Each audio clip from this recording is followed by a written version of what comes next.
What's going on, guys? It's Expo Jesse. Today we're doing our weekly watch list for the week of January the 8th. I already did a little bit of looking at the charts and what we got going on this week. We have Powell speaking Tuesday morning at 9 a.m., and we have CPI later this week on Thursday. So, pretty big week in terms of news. I looked last at when Powell spoke the last time, and the markets moved pretty well after. So, looking forward to that. And Powell speaking at 9 a.m. on Tuesday, like I said, and um, it's going to be a good trading day. So, looking forward to this week. I feel like the last couple of weeks prior to last week with Christmas and New Year's and all that stuff, we were kind of just chopping around and saying every day was going to be a pretty trash trading day, and it turned out to be pretty trash. So looking forward to a good start of the new year. So last week in options, I did 80%. In futures, I won everything but one trade. So I think that was like a little over 90% win rate and over 300 points captured. So really good week overall for me. If you saw I think I sent out a the weekly recap, and went to or the risk to reward ratio on options was really good. I think it was almost four times or two times, something crazy like that. So really good risk to reward, and same thing with futures. So looking to have another good week. With Powell speaking on Tuesday, it's really hard. We have later this month, the 28th. Is another news event that's going to move the markets, and then the start of the February 1st is going to be federal funds rate. So and FOMC press conference, and that's like going to be a huge day.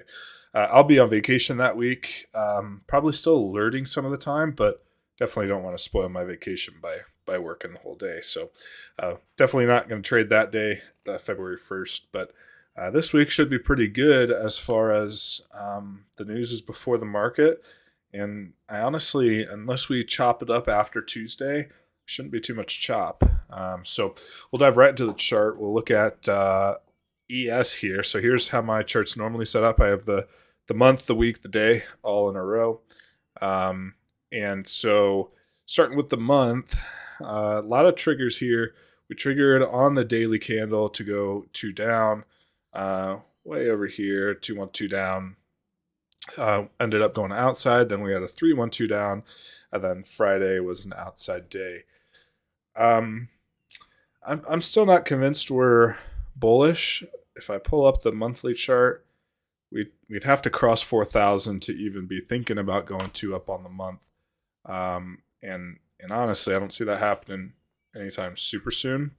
When I was looking at the chart, I see this order block going through, and that's going to really show me it's an order block from. Let me just show you so you're not just taking my word for it. On the daily chart, pretty much the top of here, and including some of these candles where we chop it up or wick under really this zone. Let me draw another one where all these wicks go through is going to be a pretty strong order block. And then the one we're currently in is also going to be one. So this week's going to be a little weird. The guys who were with me when I was doing my just checking out the charts and we were just chilling, they know that I really don't know what's to hold for this week. Everything's screaming that we're going to go higher, but there's so much resistance above where we're at right now that I'm not really interested in going along for, the long term. I think we're most likely going to do something like this. Let me grab my arrow tool. Going to go up in this zone and reject and go further, maybe take another turn and then end up low. Everywhere I read, I was reading another market outlook on Seeking Alpha, and every time I read one of those, they're all pointing towards a very bearish 2023, and I'm all for it. I'd love to keep adding into my 401k and Roth and all that type of stuff. So, bring on the cheap stocks is what I say. I just want to, have a feeling where we're going to go with it. Right now, like I said, everything's pointing bullish, but I think this is a liquidity grab. We have this order block here, this break of structure fair value gap. Let me get rid of some of these rectangles so you can see this break of structure fair value gap here, the blue rectangle. So there's lots of orders, lots of either trapped orders, or it's just a market imbalance that probably wants to be closed. So We could see something as high as 39.96, almost 4,000. I don't think we crack 4,000. We could go 1, 2, 3 days. If I'm looking at the daily chart, it might even be just 2 days to reach 4,000. And then, Thursday CPI could be crazy and we either break above or below. As far as the rest of January, I'm expecting something. Maybe we close inside, but we're not too far away from that monthly trigger of a 2-2 reversal. I'm still in, and we'll get to it in a little bit, but I'm still in those swings. Microsoft still, it was up 50%, but still has ways to go. It was almost in the money, a couple points out, but looks really good. Meta's somehow bullish while the rest of the market's bearish, but that's ES. So I'm looking at a technical level. This is a equal. I wouldn't really count this wick. So lower high, lower low. Probably going to put a lower high in right here and then make a lower low. This is clearly a market structure shift. We're clearly in a bearish market structure right now, at least on higher time frames. So not really looking to go much higher. I'm not trying to swing anything high, and I really don't want to be in anything overnight high. So or bullish, I should say. So that's ES. NQ is going to be the same. It's just going to be more tech based. Apple, here's the daily chart. Hit the first price target last week. Almost hit the second price target. It was within $1. And so it's still valid. I still have this golden zone, and we'll see from there. But actually, the golden zone might change now that we put in some new lows. But it's still somewhere relevant in there. Probably in there is, still, 142.37 is the top of that golden zone. So if it needs to close some imbalances, it'll do that. And there's the golden zone above. So Apple's still overall going to, Apple and Microsoft are going to follow the rest of the market, right? Where it's probably going to push a little bit higher, but I'm not looking to go long. Definitely not with all the news that's going to be coming out. I'm not ready to swing long yet. Took me a long time to get ready to swing short, and now I don't want to swing long. So got to kind of get flexible there, but also I think it's not a horrible idea for me personally in my trading style to kind of stick where I'm at and just day trade and scalp and not really enter into a ton of swings unless I see a perfect opportunity. And we'll get into a couple that I pulled out on the scanner. AMD, I'm in this still. It was up like 20% on Friday and then obviously gave it back. AMD and Meta and Microsoft, frankly, are all January expirations. So this week will probably be the week that I either close or roll down and out or do some other thing, either average down or something with the tickers. I still like the overall trend of going shorter. I just want to make sure I'm not mistiming it. So AMD still almost hit its price target, but not quite. Microsoft was really good, up 50%, like I said, and then gave most of it back.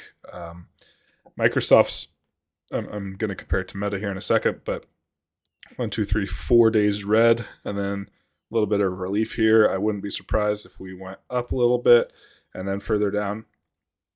Just really depends on what it needs. Meta is completely the opposite. Up, up, up somehow, while the rest of the market is down, down, down. So Meta's still up. I'm still in it. It's still down.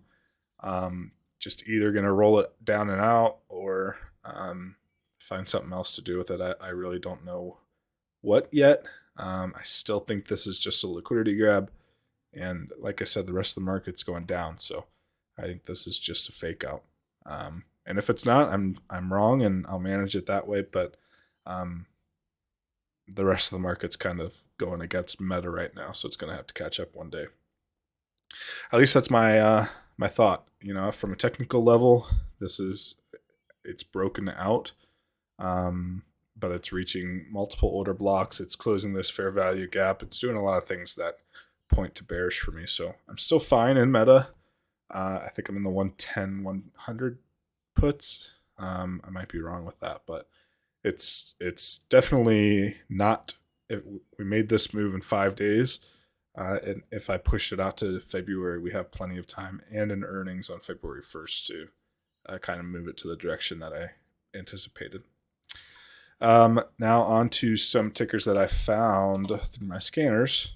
Disney is looking good for a bullish play.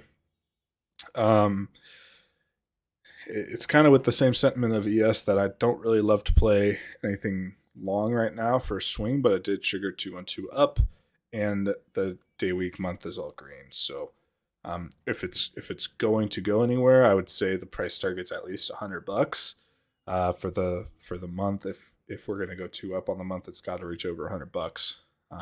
Another one is PayPal, PYPL. That's the same thing. PayPal almost broke out. Little liquidity grab here, failed to down. So it could be a 1-2-2 rev strat.